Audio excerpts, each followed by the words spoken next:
Kamusta mga katropa? Sa tutorial na ito, tuturuan ko kayo kung paano magkabit ng alarm sa Yamaha RS100, no? Ito yung Yamaha RS na CDI mga katropa, no? Same lang din siya ng RXT 135, no? Kung may RXT 135 kayo, same lang din siya lagyan ng alarm, no? Parehas lang siya. Okay? Ang paglalagay natin ng alarm dito sa Yamaha, hindi na natin magagamit yung blue na wire, no? Yung kanyang push button, no? Kasi wala naman siyang push button, so hindi natin siya magagamit. Ang purpose lang natin dito ay para maging safety yung motor, no? Kahit old model na siya, kailangan safety pa rin yung motor natin, no? Ang purpose din ng customer, halimbawa sakaling kinuha yung motor, pwede niya ring mapatay yung kanyang makina sakaling ninakaw, ano? So mga tropa, sana may matutunan ulit kayo sa tutorial ko at ingat sa pagwawiring.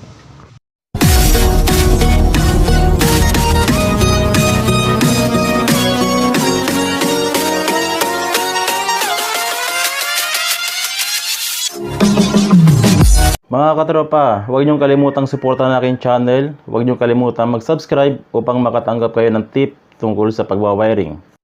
Okay naman mga tropa, kung malapit lang kayo sa Lingayen, Pangasinan, Artacho Street, pwede nyo akong sadyain dyan sa repair shop upang magpa-wiring kayo ng personal sa akin sa inyong mga motor. Okay mga katropa, i-share ko lang sa inyo kung paano magkabit ng alarm sa RS100, no? Kahit mga old model na motor, pwede natin siyang kabitan ng alarm, no? For safety ng ating mga sasakyan, no? Mga motor, no? So itong customer na to, si Sir, no, nagpa-full wave siya sa akin, no. Pina-full wave niya yung kanyang RS100. So naisipan niya na rin na magkabit ng alarm, no, para safety yung kanyang motor, no. So ituturo ko sa inyo kung paano magkabit ng alarm sa old model na motor, no. Ang ikakabit natin ay two-way alarm, no. So yung mga common na alarm ngayon, no. So ito yung kanyang wire, so i-organize muna natin, okay?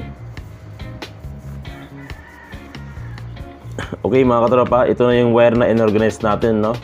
Maikli lang yung ginawa ko, maikli lang yung wire niya, pinutol ko ng iba. Dito sa RS100 mga katropa, hindi na natin magagamit yung kulay blue na wire, no? So tatanggalin nyo na yung blue na wire kasi wala namang starter to. Okay, ito yung pinapulib ng customer.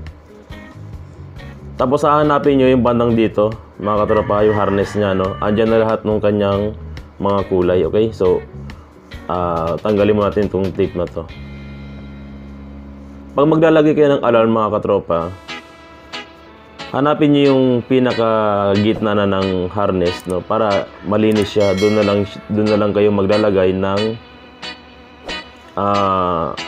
wiring ng alarm, no? Doon nyo na lang siya ilalagay para hindi siya yung gapang ng gapang kung saan saan.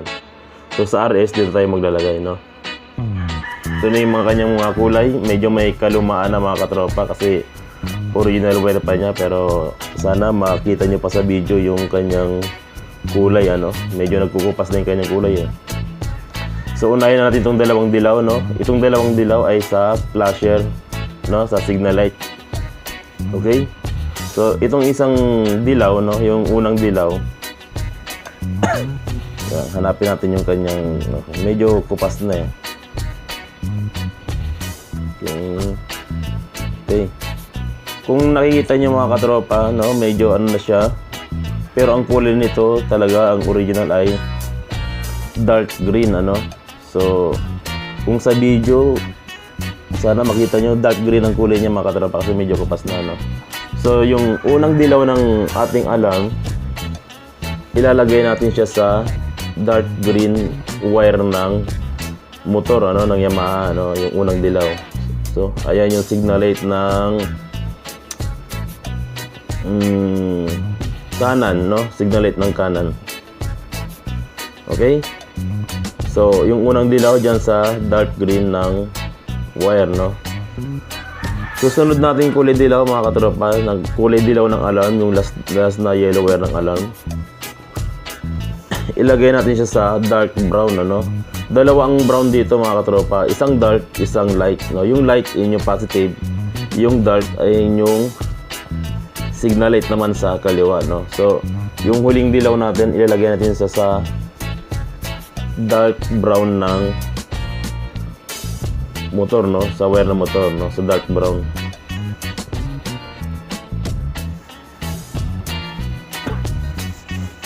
Okay? Yung unang dilaw ng wire nasa dark green. Tapos yung panghuling yellow wire nasa dark brown naman, no? Ayun yung left and right ng motor. Okay? Para pag pinindot nyo yung sa remote, magpa-flashing yung ating flasher na motor, no? So dark brown, tapos dark green, okay? Susunod natin, no? Dito sa kulay pula, yung red wire ng motor, no? Red wire.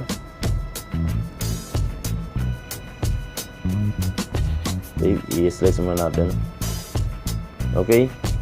Yung red wire ng alarm, ilalagay nyo rin sa red wire ng motor, ano? Red to red lang. Ayun yung positive galing ng battery, no? Positive na galing sa battery yan, no? Red to red lang tayo. Red wire ng alarm, tsaka red wire ng motor. Okay?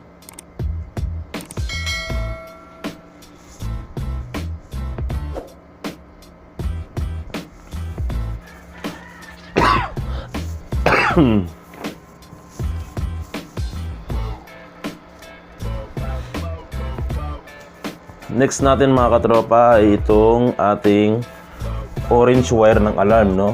Yung orange wire ng alarm, ilalagay natin siya dito sa light brown naman, no?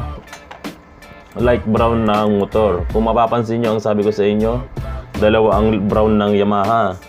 Dark brown tsaka light brown, no? Yung light brown, ito yung positive galing ng susian, no? So yung kulay orange ng alarm, dyan nyo ilalagay sa light brown naman, no? Light brown ng Yamaha.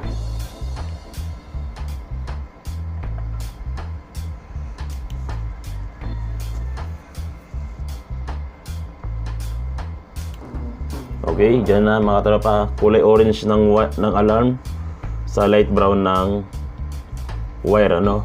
So next natin yung black wire ng alarm, no? Dito rin sa solid black wire din ng Yamaha, no? Yung black wire ng Yamaha is ground din yan, ground. So dyan yung ilalagay yung black wire ng ating alarm, no? Okay, so black wire ng alarm sa black wire din ng ating motor. Okay mga katropa, black to black lang din siya.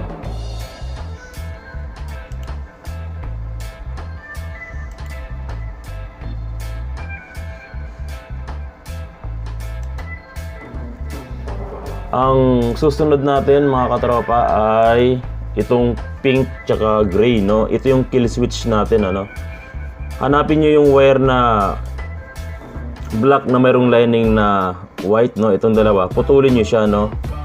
Nag-iisang wire lang yan, black na mayroong lining na white, no? Stripe white. Putulin nyo, tapos yung itong pink tsaka gray, dyan yun siya ilalagay, no? Ayun yung kill switch ng CDI, no? So putulin nyo yan. Okay? So, pwedeng ganito, yung pink dyan, o pwede naman silang magkabaliktad, ano? Depende. But importante, tag-isa sila dyan, ano?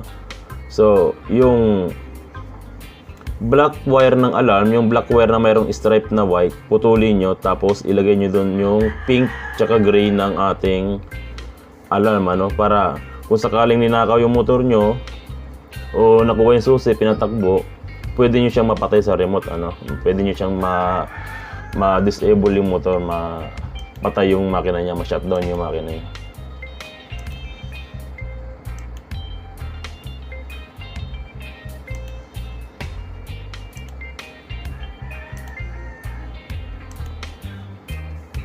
Okay? Itong tutorial na to mga katropa, pwede nyo rin gamitin sa RXT135. Kung may RXT135 kayo, pare-parehas lang siya, okay? So, pagkatapos niyan, iselyado na natin, ano? Yung kulay blue na wire, hindi na natin magagamit yon kasi nga wala namang starter button tong ating Yamaha 100, ano, yung RS100. Wala naman siyang push button, kaya hindi na siya magagamit. Ang purpose lang natin dito ay yung for safety sa kanya, no? Para mapatay lang yung kanyang makina kung sakaling kinuha yung ating motor, no?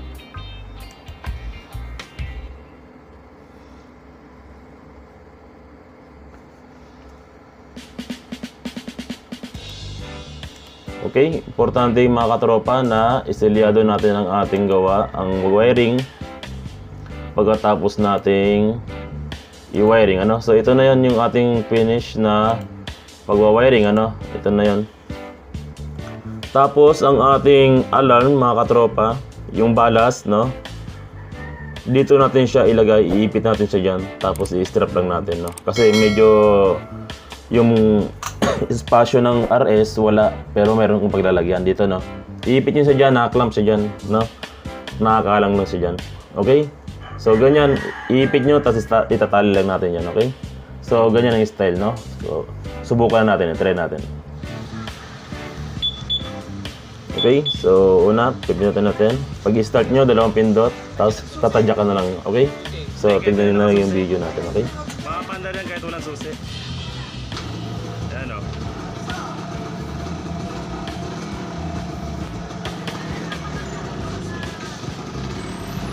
Okay mga katropa, sana may natutunan kayo sa tutorial natin, ano? At kung mayroon kayong mga katanungan o hindi nyo na kuha, pwede nyo akong i-PM o mag-message kayo dito sa comment box natin, no? Para ma-guide ko kayo. Okay mga katropa?